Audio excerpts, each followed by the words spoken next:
Hey, how's it going, everybody? Shaun here from Zoobox, and today we're going to be talking about Paul Verhoeven's infamous 1995 film Showgirls. It was written by Joe Esterhaus, who he had worked with previously on Basic Instinct, which was a huge hit, so it makes sense they would collaborate again.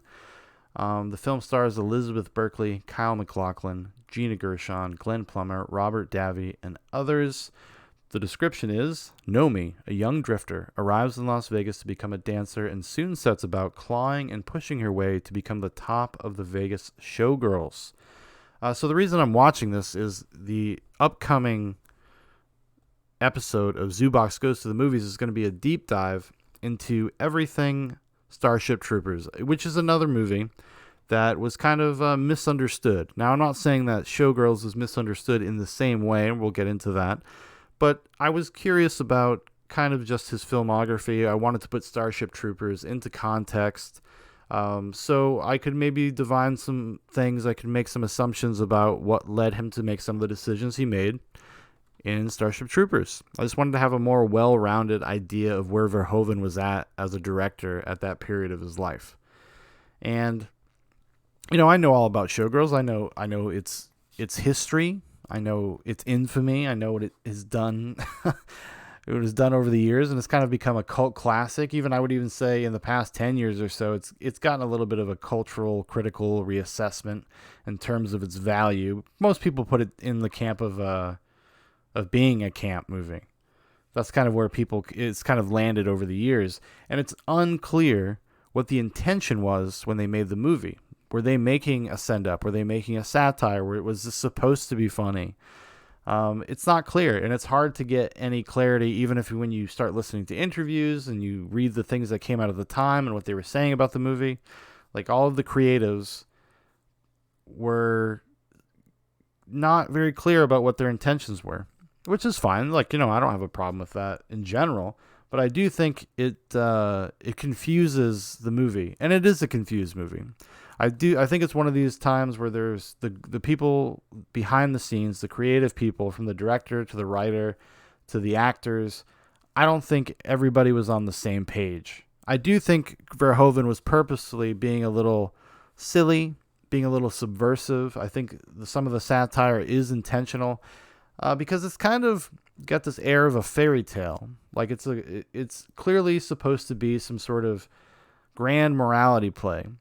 It's an allegory, and it's about like female empowerment. It's about the kind of abuses that women face in these kind of industries, especially in Las Vegas. And it's supposed to explore those things, and then you're supposed to kind of have like a fantastical version of that. It's a heightened reality. It's not the world we actually live in, even though it takes place in Vegas and everything is heightened anyways.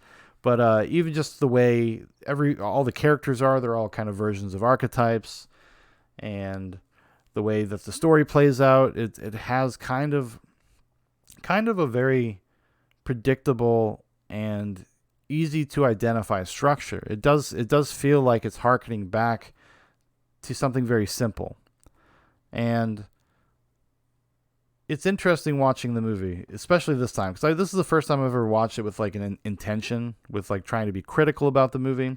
And I will say this just off the top, I find it a really watchable movie, because because of the bizarre nature of it. And it's one of those things you just start thinking in your head, like, what led them to make the decisions, like the creative decisions they made with the movie, especially when it comes to the performances. And I'm of the mind that I don't think the actors were let in on the joke, especially Elizabeth Berkley, whose basically career ended for all intents and purposes after this movie, because she gives an incredibly bizarre performance, and her character is incredibly bizarre and not written very well, and it's just not modulated correctly. And I think Paul Verhoeven ultimately probably carries the blame for that. But everybody is kind of weird. All the performances are weird. Everything, it just does not feel natural. So I think that they were, like, on Verhoeven's side, I think he was intending this to feel surreal and satirical, like I said. The only person I think that actually kind of understood what they were doing was Gina Gershon. She seems like she's relishing in the tone, the campiness, the silliness of it. the bizarre dialogue, the the bizarre way, the structure of the story and how it plays out. It really is. It just, you're just so befuddled, I guess, while you're watching it. You're like, how does this add up to this? And why are people reacting to these characters and what they're doing the way they're reacting to them? The character Nomi is as this film goes on, it's revealed that she's a very like damaged person. She has kind of she had a hard life. Her past is littered with trauma, and for whatever reason, she's still motivated to work in this kind of industry, which is its own weird little thing. But she is like for lack of a better way to put it, she's kind of like a nutcase for most of the movie. I mean, just these really just every line delivery is just sharp and violent and erratic and crazed almost. Like there's a craziness behind her performance and the choices that she made. And she was a really young actress at the time. So like I said, I think Verhoeven really carries the blame for her performance. And it's, when you look in hindsight and you put it in the proper context, like it's an enjoyable performance for sure, but it's a strange one. But it's not just her though. Everything is strange. And I think that's just the script as well. Like when I mentioned that I don't think like kind of the creative minds were aligned in what they were trying to achieve, I think Joe Esterhazy thought he made some sort of grand morality tale that was about female empowerment and that was about like, women taking their power back, even though everything in the movie kind of undermines that notion. I wouldn't say it's like a sexist or a misogynistic movie, but I do think it is, because it's so from like a male perspective, like, cause the writer Joe Esterhazy is male. Verhoeven, however sensitive you want to say he is, it's like a cartoon version of it, which I think is intentional on Verhoeven's part and not intentional on Esterhazy's part. I think he is incredibly pretentious and incredibly has his head just so far up his own ass. I mean, this is the guy. He also wrote the movie Flashdance. If you're familiar with the movie Flashdance, it's about a girl who's like a welder by day and like a stripper at night, and it's like a fairy tale movie. It's like a fantasy film. But he just writes like kind of, I guess, what like he thinks women act like or what he thinks women want. And he's like a really gruff looking dude too. It's a weird juxtaposition that he's, as a screenwriter, kind of focused his career in this direction. Like it's kind of like a little puzzling, and I would say is maybe there's like some sort of weird sexism thing that's going on with him. And I don't just say that lightly. I just if you just look at his output, I don't know. To be fair to him though, maybe the intention was to be broad. That's probably true. But if you were to turn around and say that you've made some grand morality tale about abuses in the dancing industry in Las Vegas, and that this is about somebody that goes through all this trauma and comes out the other side like a better person and really kind of beats the system, that's just not true. And in a sense, the system wins at the end of the movie. There is no kind of closure to the themes that they're saying are there. I don't know. Like, it's hard to find the thematic through line for Showgirls. It's kind of hard to discern it because it's kind of a narratively nebulous movie. It just feels like a collection of scenes, and you're not. And it's just, if it's just about like this jealousy and ambition of Nomi's character, and about her trying to climb the ladder and kind of being her morals are being tested for every rung she climbs. There isn't a lot of connective tissue that makes, like I said, like makes these decisions she makes feel motivated, especially when you find out that she was, in a position earlier in her life where she just had to be a prostitute and all of that stuff. Like, it doesn't make sense that she would engage in this stuff in the way that she does. Because that's one of I would say another problem with the movie is that the only likable character has the most horrible thing happen to her. um, what's it, Molly? She works in the dressing room for these dancers, these Vegas dancers, and she's just a wholesome, supportive, always understanding. And then at the end of the movie, in the third act, like 20 minutes before the movie ends, she gets violently like gang raped, and there is going to be no justice, right? They're going to cover it up because the person that did it's like a big Hollywood star, and the way that they get back at the person who did that is Nomi like sleazes her way into his hotel room and then beats the shit out of him, and that's it. And then she leaves. That's the big powerful moment. Now, I guess if you wanted to like put it in the framework of a morality play or a fantasy film, that's Naomi slaying the dragon. This guy that she beats up is a metaphor for all the pain in her life and all the pain that all these women go through. But the problem is that all of the women in the movie are, to a certain degree, complicit, like especially Gina Gershon's character, because she's kind of supposed to be like a foreshadowing or maybe a warning to Nomi of what you will become. But Gina Gershon is somebody that's bought into all of this stuff. She's very proactive in it. Even if you could say that there is like this element of male control and over her life and her body, and for her to actually have autonomy, she has to engage in these kinds of manipulative behaviors. So that stuff is there. It's just never really explored with any type of coherence. Just every scene is just another wild, tone deaf, out there scene, and they don't ever kind of add up to a conclusion where you're like, well, okay, I understand what the intention was there. Other than just a very like superficial thing, like, oh, Nomi and what's her name? Gina Gershon, Crystal Connors. They don't like each other. They're in competition. Crystal Connors is jealous of Nomi because she's the new girl on the block.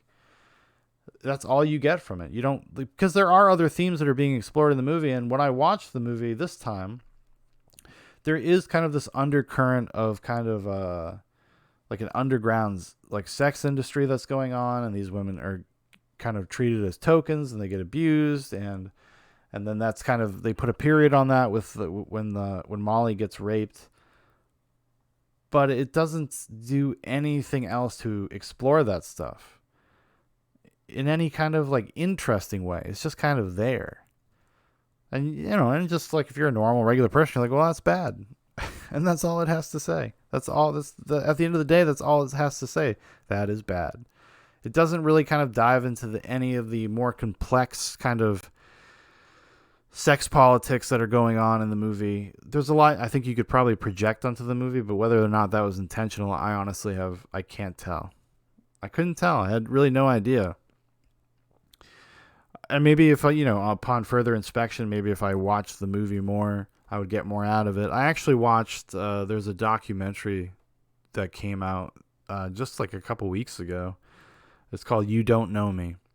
And it's all about kind of the critical reassessment of Showgirls. It's mostly kind of just like a video essay, and you just hear voices of critics at the time. You hear the people that have kind of found a new love and appreciation for the movie, and it kind of attacks all the different angles, and it gets into some of the intersectional sociological aspects of the film. And the documentary itself is pretty thoughtful. It's pretty interesting. I didn't think it made a good case for the movie actually being like kind of some sort of misunderstood masterpiece. I don't. And I think the reason really that you can point to why it's not that is because over the years, like Verhoeven and Esterhazy have completely like, every 5 years they have a different take on what their intention was, and if you look through interviews, you can see that. So it's almost just one of these ideas that, like I said, that not everybody was on the same page, because Verhoeven, the direction here is, other than I would say the performances, everything else is tuned pretty well. It's pretty well modulated. It's a beautiful looking movie. They shot the hell out of this movie. And it does feel grand and it feels big, even though the story itself is kind of whatever. And it doesn't, I wouldn't say that it like kind of invests you in any way, but just as like, as somebody that appreciates that the visual art of storytelling and what is communicated through the visuals and whatnot, and how those sets were utilized, and the kind of the aesthetic progression of the film is actually pretty interesting. And it does that actually has a coherence, and it has like this full circle thing where it's, Nomi on the side of a road hitchhiking, and then it goes through all of the kind of low level dancing stuff, from like just being a woman at a club to, getting into choreography, to being on a stage and kind of a sleaze dive, and then to upgrading a little bit to be on more of like one of the Vegas productions. And then at the very end of the movie, like, she's ascended to the top. She's at this big Hollywood party, and then something very awful happens when Molly gets raped. And then at the end of the movie, she's hitchhiking again. Now she's going to California, because apparently they wanted to do a sequel, I guess, before the movie came out, and what happened is now history. They wanted to do Nomi Does Hollywood, which I just like, I don't like, you would not want to spend more time with Nomi. She's not a likable character, and it's not because of the actress, it's just because of the writing. She's just so bizarrely kind of one note. There is no real progression with her character. She's always like this kind of neurotic psychopath almost. And everybody just comes around Nomi. Everybody just does everything for Nomi. They're always giving her a break. They're always giving her a second chance. They're always super understanding. It just feels at odds with itself a lot with her character. And she's not the only one. Glenn Plummer, there's this guy she meets at like a club, and it's a hilarious scene. Go to I think it's, did I put it on? I put it on either the Zoobox's Instagram or the Facebook page, maybe both, of their meet cute scene when they meet at the club, and they like, oh, you're a good dancer, and then they start dancing. You're like, that's not good dancing. That's another, yeah. And then he's like this visionary choreographer, and he's all about the power of dance and whatnot, and and those are not good either. Those scenes where they're rehearsing his dance routine, that's not good dancing either. It's like this weird, angular, just fucking violent movements constantly. And it's weird because I watched a little bit of behind the scenes, and Verhoeven thought that stuff was going to look sexy. He thought he was going to be able to present it on a film as kind of like this animalistic, sexual thing, and it's really not. It's just not appealing at all. It's for a movie that is full of naked women. For 95% of it, there's probably a topless woman in frame somewhere for 95% of this movie. It is one of the least sexually appealing movies I think I've ever seen. It's just, if that was the intention, well, bravo. You nailed it. Because maybe it was, right? Because if we were going to be charitable, we could say, like, well, this is about the seedy underbelly of that, because it's all the glitz and the glam on the top. But if you're really paying attention, there's something really dark here. And that is something that is Verhoeven would do. If you watch RoboCop, if you watch Total Recall, if you watch Starship Troopers especially, he's not a guy that is going to kind of point out to you that he's making a comedy or that he's trying to make you laugh. He doesn't draw your attention to it. But there's all these context clues for something greater that is going on, or in the subtext of the movies. And I don't think his movies are super deep. I think most of the time they're pretty obvious what they're about. RoboCop being about the militarization of the police and kind of corporate America taking over that stuff, and mainstream television kind of rotting the minds of the populace. And then, Total Recall, about just identity, and about also kind of corporations taking over not just your identity, but also kind of infiltrating, I don't know what you'd call it, like cities and whatnot. And like there's like almost like a colonialism aspect to, from a corporate thing. It's not from a state. It's not from a country. It's corporations that are now battling for resources. in a more in like landmass in a more direct way. Then all that stuff's there, and then they have a really fun science fiction action movies on top of it. So I mean, like if I wanted to be charitable, I think maybe he might have intended that some of that stuff, but he just did not communicate it very well. And it's an interesting parallel between this and Starship Troopers. I've promised Dan, who's going to do the Zoobox Goes to the Movies about Starship Troopers, that I won't talk about Showgirls. But I did I kind of like a light bulb went off. I was like, oh, like Showgirls is kind of the failure version of Starship Troopers. Starship Troopers, obviously misunderstood at the time, but the kind of tone and the kind of, I think the satirical goal while also having kind of something serious to say is where Starship Troopers succeeds and this one fails. Even down to the performances, when he cast Starship Troopers, he cast all of these kind of unknown, but kind of generic, kind of just okay actors for the roles of all like the younger people. And he did that on purpose because he was trying to make something that looked like a kind of corny propaganda movie. And in this movie, if you want to say they're trying to do some grand allegory, maybe he was trying to achieve sort of the same thing. I don't know. Or maybe just Elizabeth Berkley was the one that they could convince to do it. Because she was so young. She was 20 years old. She was just coming off of Saved by the Bell. And she was doing the thing that all, I think, young women in Hollywood feel like they have to do. They have to go do some very, like, adult movie. A lot of men, like, one of the rites of passages for men is to go do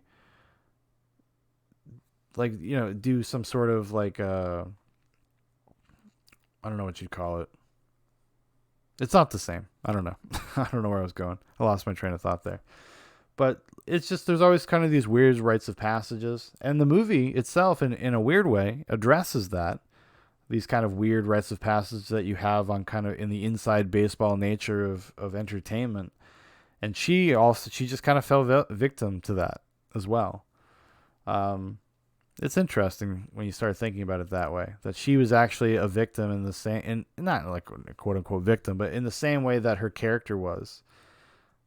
She was subjected to the same kinds of things in a certain way.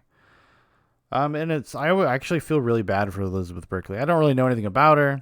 I don't even think she's a great actress. I watched Saved by the Bell when I was a kid. I thought it was fine.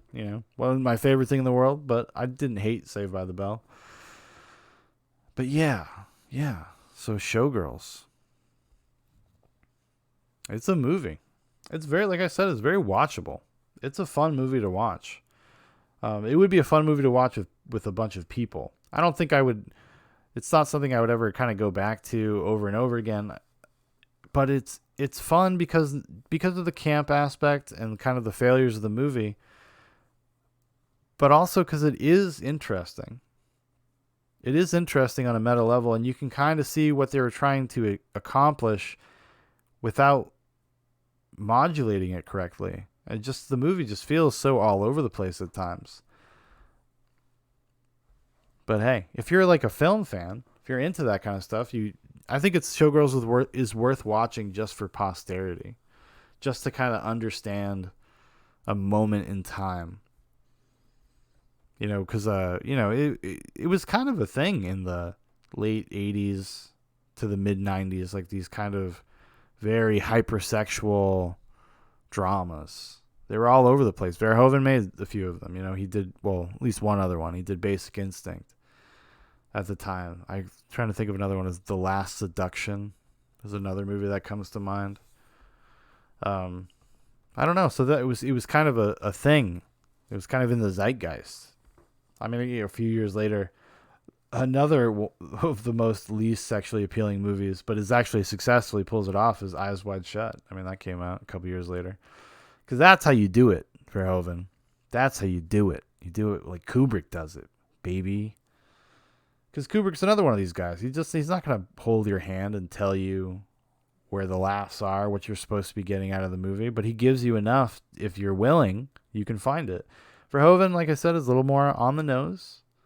So that's why it's confusing about what the intentions were here, because most of his other movies it's so kind of clear what the intention is. And with this, it just felt like everybody was on a different page.